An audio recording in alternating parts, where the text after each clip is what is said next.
রাষ্ট্রীয় ক্ষমতা এত সহজ জিনিস নয়। তাদের সংসদীয় আসন কয়টা?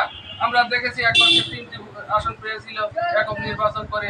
এই বিএনপি পেটের মধ্যে লুকায় রেখে তাদের 17টি আসন দিয়েছিল। এখন তারা আবার বিএনপি নামে বিভিন্ন অপপ্রচার করে থাকে সোশ্যাল মিডিয়াতে। আমাদের প্রিয় নেতা হাবিবুর রহমান হাবিবের বিভিন্ন কাটপিস, বিভিন্ন সন্ত্রাসী সংগঠনের অর্থনৈতিক কেলেঙ্কারি নিয়ে হাবিবুর রহমান হাবিবের একটি গ্রেপ্তারের সাথে সেটা অ্যাড করে সোশ্যাল মিডিয়া দিয়ে তারা আজকে জনগণকে বোঝাতে চেষ্টা করছে যে এটা হাবিবুর রহমান হাবিব এই টাকা লুট করেছে, এই টাকা সন্ত্রাসী চাঁদাবাজি করে নিয়েছে।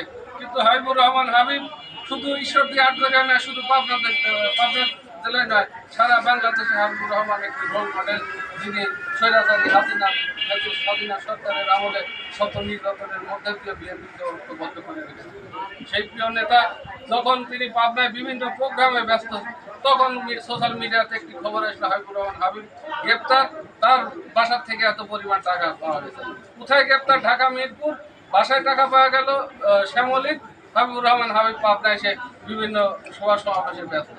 তাই আমি বলতে চাই, এই এই ধান্দাবাজ, এই ধর্ম ব্যবসায়ীরা এরা জনগণকে বিভিন্ন সময় বিভিন্ন রকমভাবে বিভ্রান্ত করে। সাধারণ মানুষকে সতর্ক থাকতে হবে। ওরা যেন কোনো রকম মানুষের বিভ্রান্ত করে তাদের কৌশল যেন আমরা সাধারণ মানুষ যারা তাদের কৌশলের কাছে দুর্বল না হয়, এই জিনিসটা প্রত্যেকেই সতর্ক থাকা লাগবে।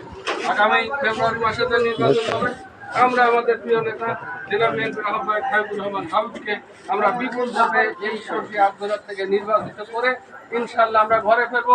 তার আগে মাঠের থেকে আমাদের প্রত্যেকেই আমরা নির্বাচন এবং ভোটের কাজ করে যাবো ইনশাল্লাহ। সবাই ভালো থাকবেন। এ পর্যায়ে আপনাদের সামনে বক্তব্য নিয়ে আসেন লক্ষ্মীপুর ইউনিয়ন বিএনপির সম্মানিত সভাপতি জনাব কামরুল ইসলাম জন্টু।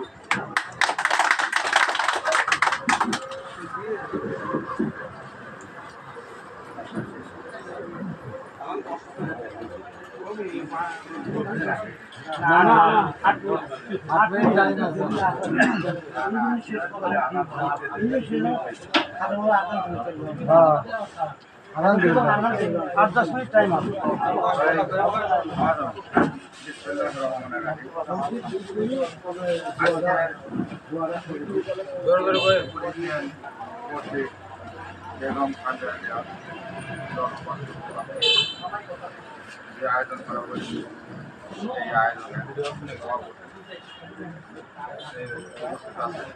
এবং আরো কিছু আছেন আমাদের আরো